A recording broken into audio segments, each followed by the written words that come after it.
what classes, what resources, what opportunities are we offering as a church to make sure that we're instilling in our members and the surrounding communities. So outside of that as well, it brings me to a point when I think about uh, back in the day, it used to be big. I don't really hear a whole lot about it now, but there used to be this thing about, hey, our church has a building fund. We're trying to expand our daycare center, or we're trying to build a community center. And in order to do that, we have a building fund. Can you donate to it? Or we have a building fund, so we're going to be selling barbecue plates for $7 after church. And let's be truthful, selling $7 barbecue plates after church can only get you so far when it comes to building a building. Some churches they've had a building fund for the last 12 years and they still haven't gotten there because the strategy isn't right. So anyway, today we're going to be talking about some strategy and some mindset shifts and some things that pastors and their leadership teams can start putting into play to help their members achieve their personal goals, but to also help their church generate alternative income and use real estate and development to do it, right? So, first, let's talk about the membership aspect. As a church, as a pastor, how do you begin?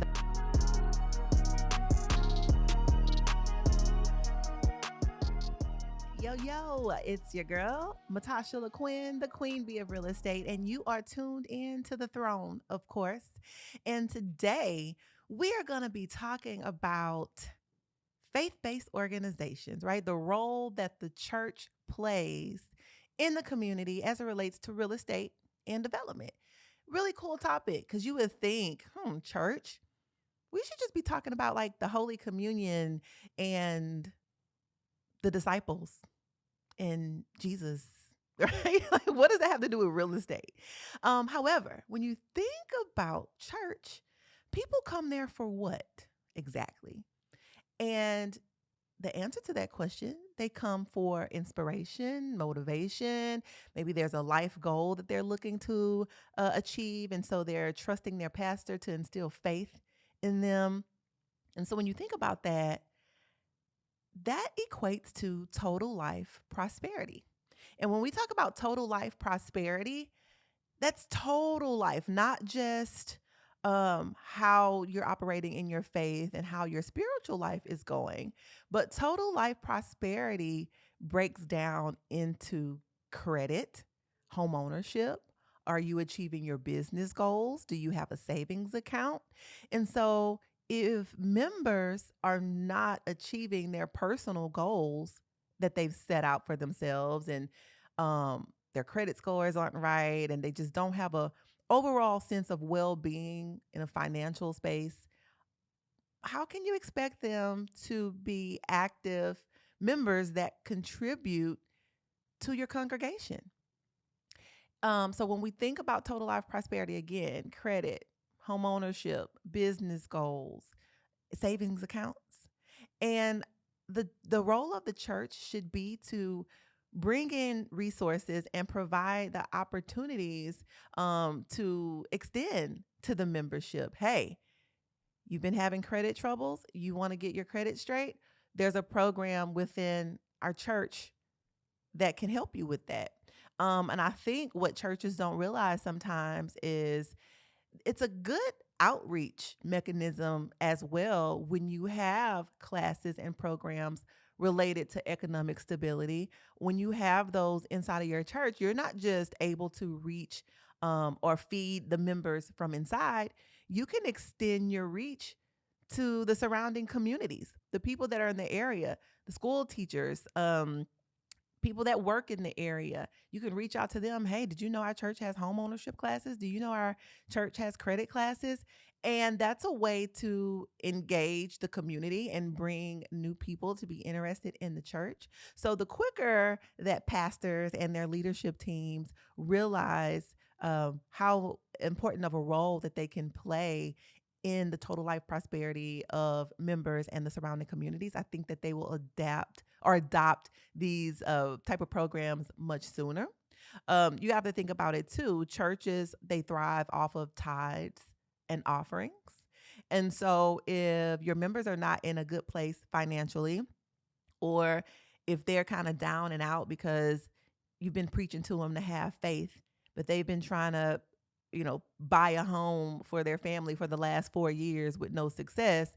It's kind of hard for them to keep that momentum and be motivated to give tithes and offerings and to give the way that you would expect them to give and contribute their time because they're not achieving their own personal life goals. So, when we think about this, we want to get in the habit of what classes, what resources, what opportunities are we offering as a church to make sure that we're instilling in our members and the surrounding communities.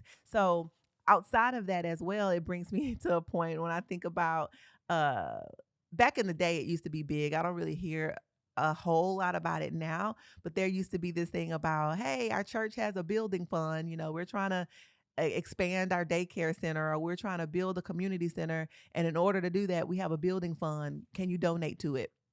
Or we have a building fund, so we're going to be selling barbecue plates for $7 after church. And let's be truthful, selling $7 barbecue plates after church can only get you so far when it comes to building a building. Some churches, they've had a building fund for the last 12 years and they still haven't gotten there because the strategy isn't right. So anyway, today we're going to be talking about some strategy and some mindset shifts and some things that pastors and their leadership teams can start putting into play to help their members achieve their personal goals, but to also help their church generate alternative income and use real estate and development to do it, right? So, first, let's talk about the membership aspect. As a church, as a pastor, how do you begin the process of establishing programs and classes to assist your membership in accomplishing their personal, their economic goals? So our team, we're really big on economic empowerment.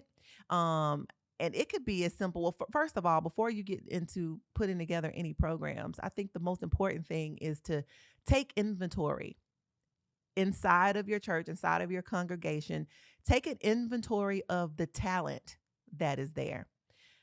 I can almost guarantee you, especially some of our larger churches, I can almost guarantee you that you have the professionals to pull this off within your congregation. I'm sure you have. Every church probably has a real estate agent, um, a credit specialist, an insurance agent, right? That can help with life insurance and homeowners insurance, a loan officer. And so taking inventory of your current talent just to see what professionals do we have at our disposal, and those that we're lacking or wherever the void is, now you can look to outside sources or third parties to fill that void. So if you take inventory and say, okay, we have a real estate agent, we have someone that's really good at credit. Now we just need to maybe tap into an outside source for the loan officer piece when we put together these programs. And you may be surprised and you have all of them. But you want to take inventory of your current talent first. Not only that, you want to make sure that they're good talent and they have, produced results, and they're still good at what they do. So just because they're a member of the church and they happen to be a real estate agent or they happen to be a loan officer doesn't mean you have to use them for the program, but you want to look at that network that you have from within first. Once you've kind of established what your talent looks like from an economic professional standpoint inside of the church, I believe the second thing you should do is take a poll. Take a poll of the needs of your organization. So maybe it's a survey, maybe you have a special postcard that you send out via email or after church service one day, and you tell your members, hey, we are looking to push out some really cool programs to assist you guys with home ownership, credit, with achieving some of your life goals. And in order to do that, we want to know what you need. So tell them the reason why you're doing it so you make sure you have the participation that you're looking for. But take the poll of the church to find out, what are they struggling with? What are their needs? Maybe some of them say, well, I want to buy a house, but I haven't been able to find a job in 2 years. Well, maybe your church would benefit from hosting a job fair. maybe you look at the majority or you look at the results and you noticed, oh, wow, 60% of our members are struggling with um, credit. Their credit is under 550.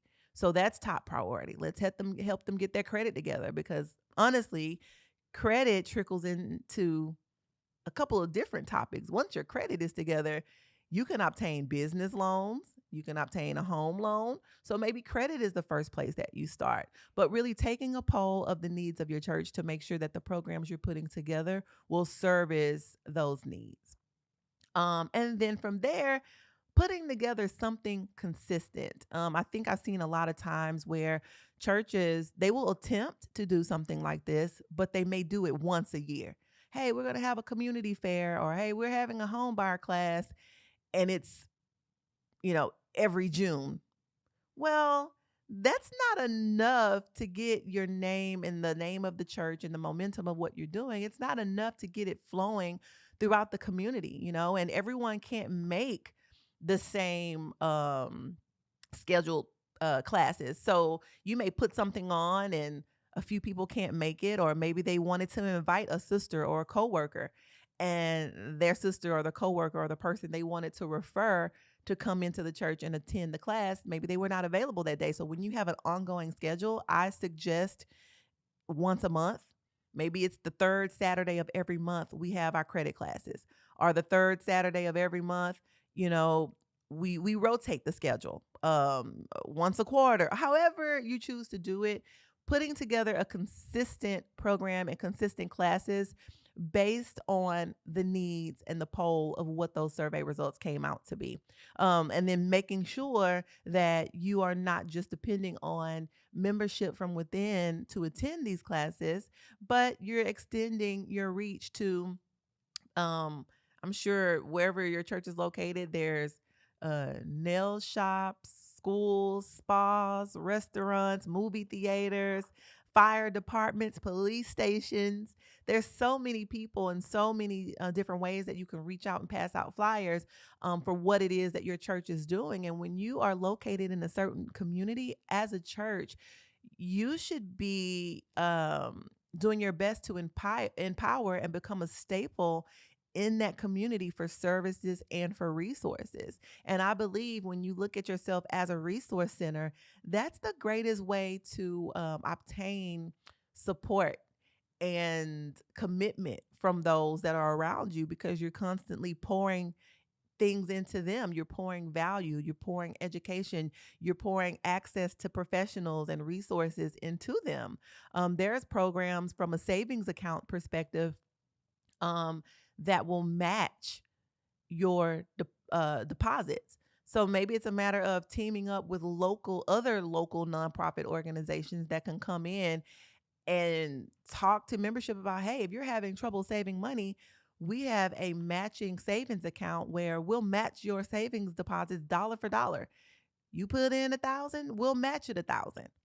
And so tapping into those local nonprofit organizations where you as a church or you as a community organization, you don't have to have the resources for it, but you can partner with outside organizations and bring them in. So you're steady bringing value and you don't have to recreate the wheel when there's other organizations out there already doing it. But the goal is to partner with them and bring in as much as possible. And the more the community and the members are able to look at you guys as resources, the more commitment you'll get from them, right? So, number one, looking at your membership, taking an inventory of your talent for the industry professionals that may be able to help set this up, taking a poll of the needs of your membership, and beginning to host and have a schedule of consistent classes and a consistent program to execute and to put out there. And mind you, it doesn't have to be perfect in the beginning.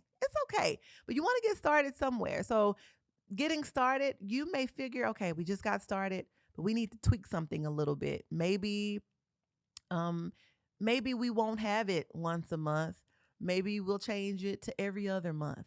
Or maybe the demand is so great. Maybe we do need to have it every other Saturday. Or maybe we realize that people are asking for virtual because it's hard for them to get back and forth. So we've tried two of them in person. That's not working. Let's try a virtual one. So along the way, there's going to be different tweaks that need to be made, and it's okay.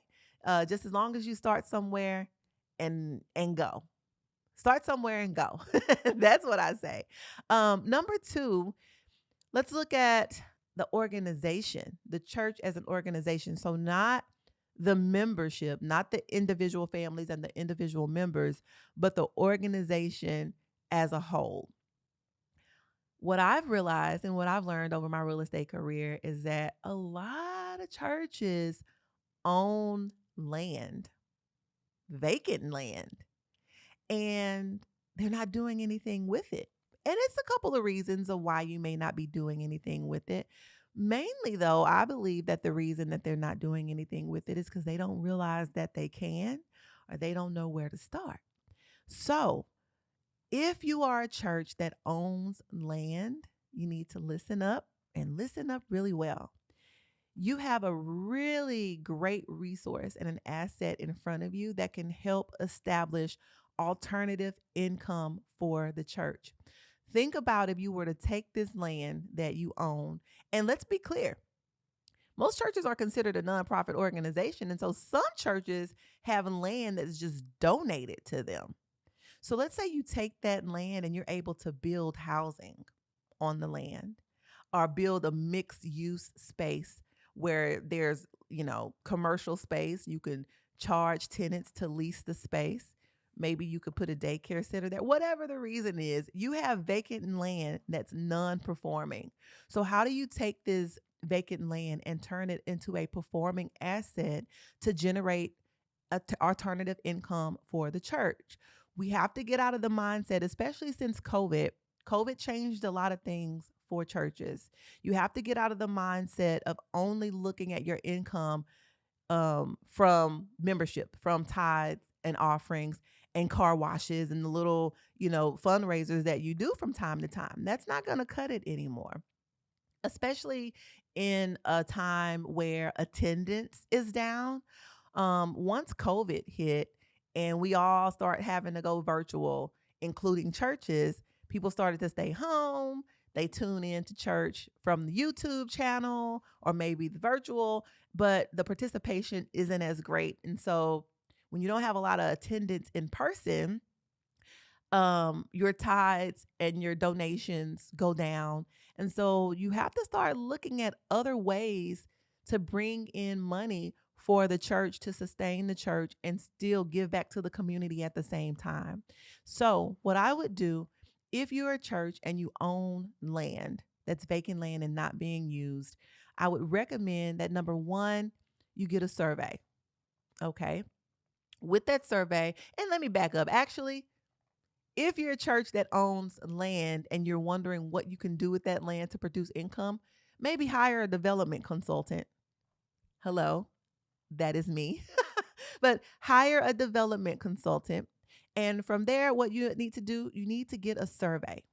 Once you get a survey of that land, we're able to look at the boundaries and the usable space of the land, because sometimes when you're staring at the land, it looks bigger than it actually is, or it can look smaller than it actually is. You just don't know. So when you get a survey, you're able to determine the usable space. So our engineer team, our architect, they can actually look at the survey and they can say, "Oh, we're looking at a layout of the land. All right, you have a big 50-foot easement running across the back here. But even with that easement, you have, I don't know, 12,000 square foot of space left. And with 12,000 square foot of space, I don't know, we can fit 4 homes or we can fit 6 homes. We can fit 6 homes at this square footage." And they can give you a roundabout figure or an estimate as to how many homes you can fit there. And then we can look at a builder to say, okay, give me a budget. How much would it cost to build these type of homes or these size homes? And from there, we could develop a budget. How much is this going to cost us to get it done? What kind of money are we looking at? And we could begin to establish a budget and look at how much it's going to cost versus how much you can actually sell the homes for. And right there, we're able to realize a potential profit to say, oh, this might be worth pursuing here. And what some churches don't realize is that when you own land free and clear, you've won half the battle.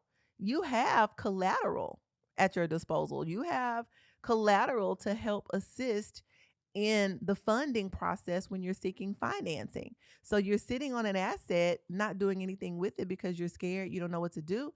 Number one, let's figure out what we can do. Okay. So survey, let's look at it, determine what your usable space is, see what can be built there, and then look at a budget to say how much is this going to cost versus what's the potential revenue that it can be brought in, and discover what our potential profit is and move from there. Now, what I realize, you guys don't think about it, but let's say you have to you've decided to move forward with the project, you want to build housing, and you need to come up with $300,000. I don't think you realize that you have a membership, you have congregation that you can tap into. And instead of looking to your membership for donations, why don't you look to your membership as being investors? That way, they're not just making a taxable contribution where they can write off on their taxes. You are looking to give them a return on their investment. Hey, as a church, we have a project. We're going to be building 10 houses. This is the revenue that can be brought in. However, we need a down payment for the bank of $300,000. We are seeking some participants as investors into this project, and this is going to be your rate of return. So no longer are you just expecting your membership to give.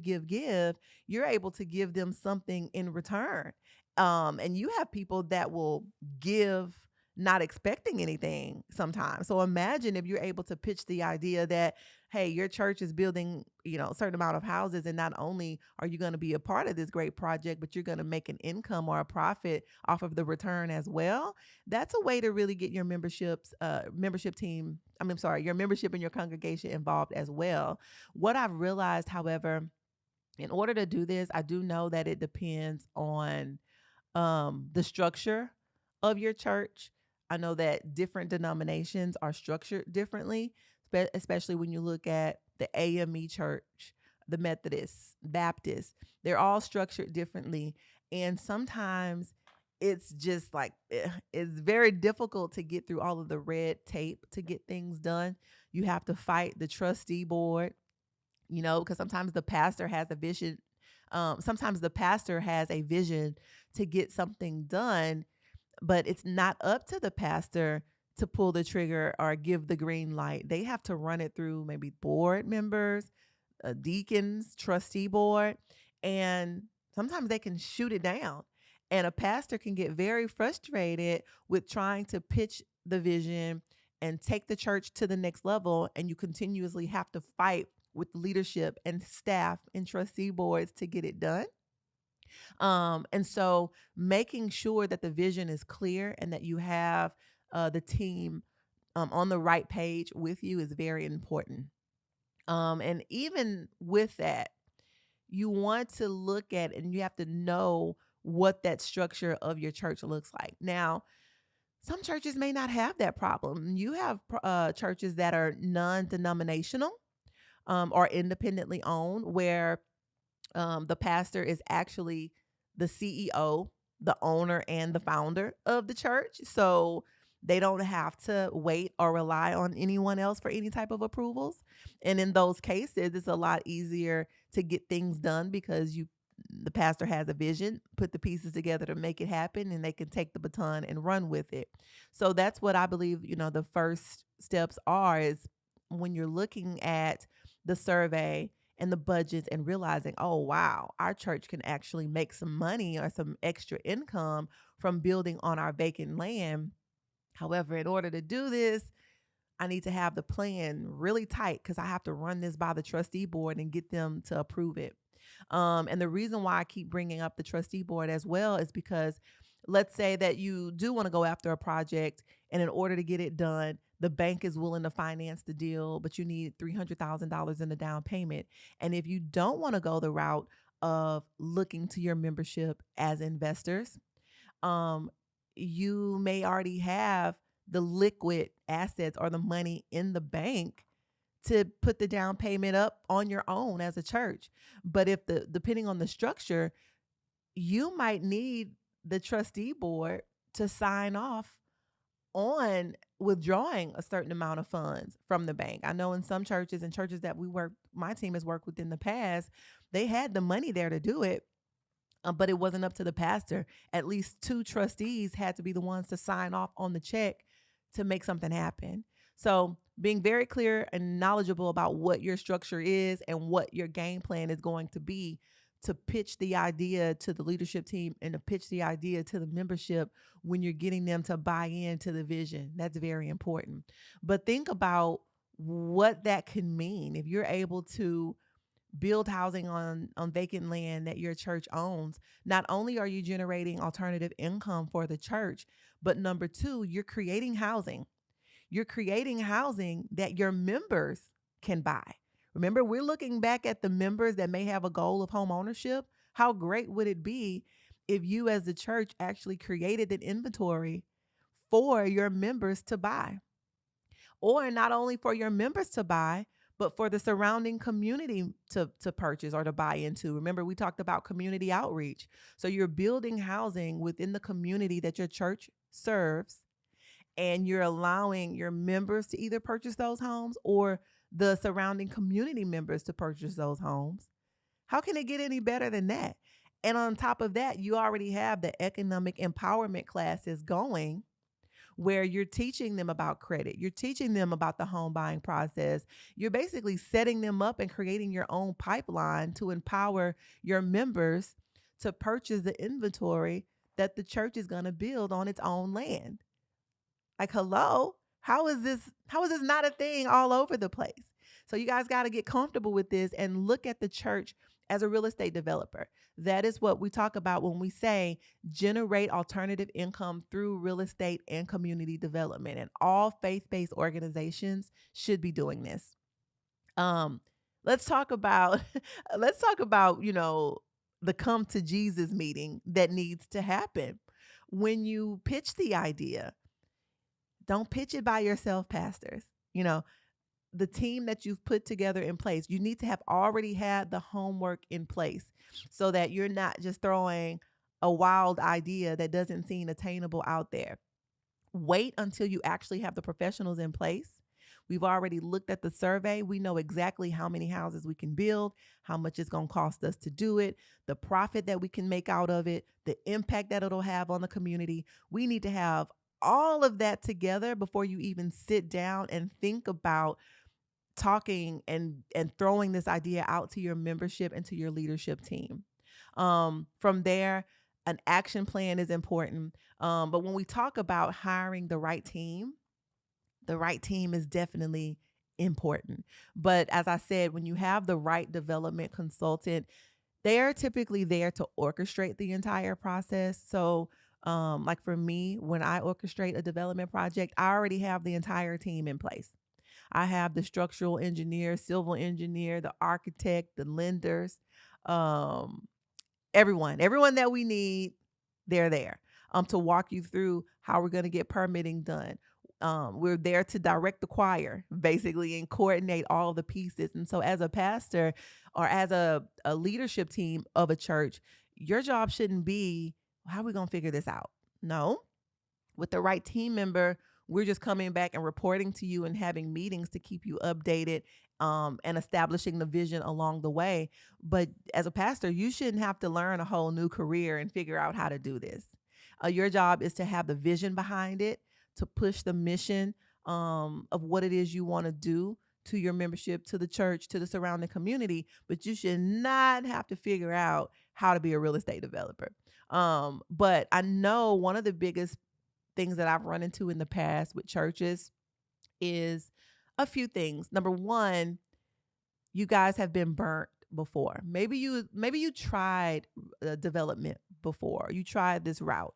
It may have just been a renovation project and you found a vendor, you found a contractor, you paid them, and maybe they ran off with the money. Or you paid them and they got started, but they didn't complete the job. Or you went through this before, you did all the homework, but you couldn't get your leadership team to buy in. So there's this reluctancy to start all over again and to try it again, but you gotta get started. You gotta do it again because all professionals are not bad. It's about hooking up with the right team. But I kind of chuckle when I hear churches say that they don't trust professionals, or I don't know who to trust, or we don't trust developers. We had somebody to burn us before. Let me just say that sometimes we don't trust y'all neither. And when I say that, it's because I've been in situations where churches are not the easiest to work with. Faith-based organizations are not the easiest to work with. So just like you guys don't trust some of the professionals to carry out your plans for real estate development, us developers don't trust you guys either sometimes. And it's because we see it over and over again. Churches expect to get nothing done for something. It's always, well, God told me that they was gonna send somebody my way who was gonna hook us up and take us through this process. Yeah, God might have told you that, but He didn't say it was gonna be free, right? You still have to pay the professionals. And so over and over again, I see where churches they want to claim the nonprofit card or the community card or the Jesus card, and they want professionals to do work for free. And so that's not accurate either. So you have to get out of your own way and know that you can expect um, quality and results and efficiency and the right team, and you continuously want to lowball and not pay the professionals to get the job done either. So you have to get serious and you have to know that, hey, I have to be just as trustworthy and committed to this process as the professionals that I'm looking to hire on. And there is not going to be somebody that comes in and just wants to do it for free because you're a church. There's still going to be expenses there, which is partly why we have to create the entire budget, because obviously those professional services will get put on that budget. But yeah, get serious and know that all professionals are not bad. You really have to have the right team in place to orchestrate everything, to get the ball rolling, to get the pieces moving. And just like you teach and preach to your membership team about having faith, you have to have faith as well. You're looking to jump out there and do something that's never been done before. You have to get comfortable with stepping out on faith, just like you're preaching to the congregation. And I will also say that you have to get clear about your role again. Your role as a church in the community is not just to preach, spiritual empowerment and faith. In my opinion, as a church, your role is to provide resources for economic empowerment and stability, as well as total life prosperity to your members and the surrounding community. That is the most efficient way, I feel, or most effective way to get the support, the commitment, the contributions, the attendance that you're looking for as a church and as a faith-based organization. And so I hope something that was said today will get you guys thinking about, hey, how does my church contribute to the community as it relates to real estate and community development, building housing, building community centers, impacting the surrounding community, redeveloping an underserved area?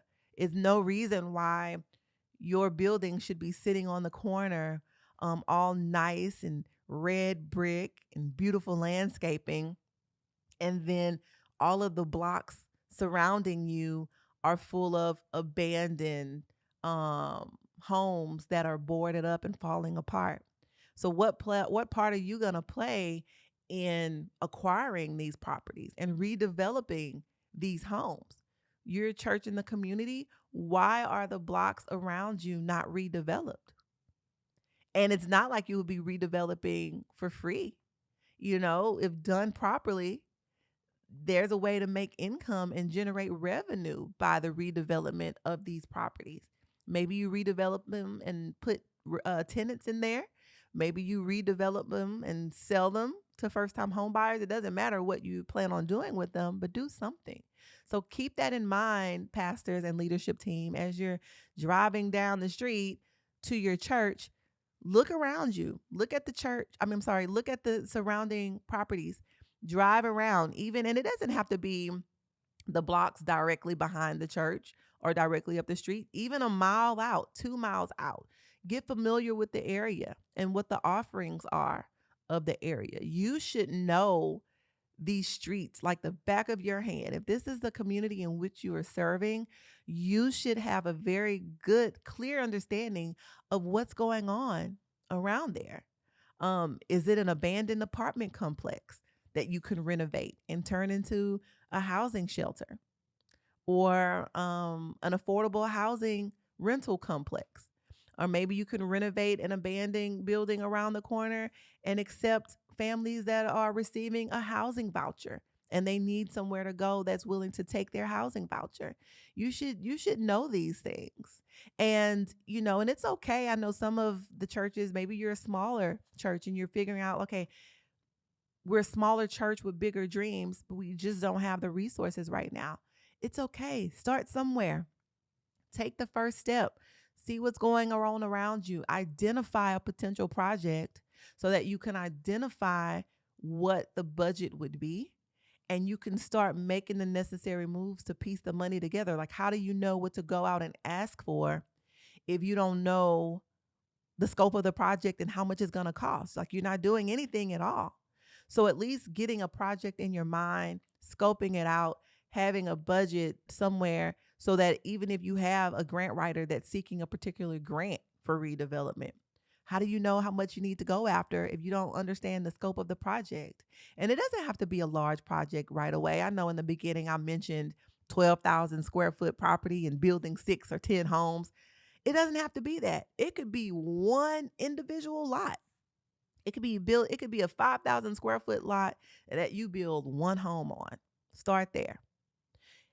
It may not even consist of building and development from ground up. Again, it could be a property that's already there and available and it's abandoned. So it's just a matter of renovations. It could be a matter of looking up the tax auction and the delinquent tax auction list and filtering it by the zip code of your church to see what what homes in the area of our church are going up for tax auction next month. And let's get on the list to go acquire those properties because they're within our zip code of the church. There's no reason that other investors should be showing up to the tax auctions, buying the delinquent properties within your zip code of where your church is located. Let's say your church is in Fifth Ward, 77026 zip code. You can look on the Harris County delinquent tax sales list, see what's coming up to the auction next month, and you can filter it. Show me all of the properties and all of the vacant lots that are going to the tax auction next month in the 77026 zip code. And you'd be surprised. It could be my grandmother's church, the church where I grew up. It's in Fifth Ward. They did it. Looked up the tax auction, literally a lot right across the street from the church. They needed it for additional parking space. Was going up for tax auction. But they knew that they identified the lot and they knew that they needed to go and bid on that property. It was literally right across the street. You can look out of the window of the church and see the lot that was going to auction. So why is it that other investors, just because they're individuals, they're looking at land and buying land from the tax auction in your community? As a church, you are an investor. You can buy assets as well. So again, looking at that tax auction list at the zip code of where your church is located and determining what land can we buy up, what assets can we hold on to build up our portfolio as a church to have, even if you don't want to build on it now, you are acquiring an asset that's holding value. Maybe you sell it in the future and cash out on it. Whatever you decide to do on it, you have to start thinking differently. You have to start thinking as your church, you have to start thinking of your church as a real estate investor. as a community developer. That is your job, that is your goal. So, again, if you need help with that, feel free to reach out to me or my team. We can get you guys started. But you got to change your mindset and you have to prep and push the vision on your leadership team to know that this is the direction that you're headed so they don't fight you as much. But we can help with the action plan. We can help with pushing the vision out there and strategizing to make sure that your plans for redevelopment and community development are successful. So thank you for tuning in. I'm hoping that there was something that was said today to get your wheels turning in your mind and to help set your church up for success and going to the next level. And so, as always, you've been listening to The Throne. I'm your host, Matasha LaQuinn, the Queen Bee of Real Estate. Toodles.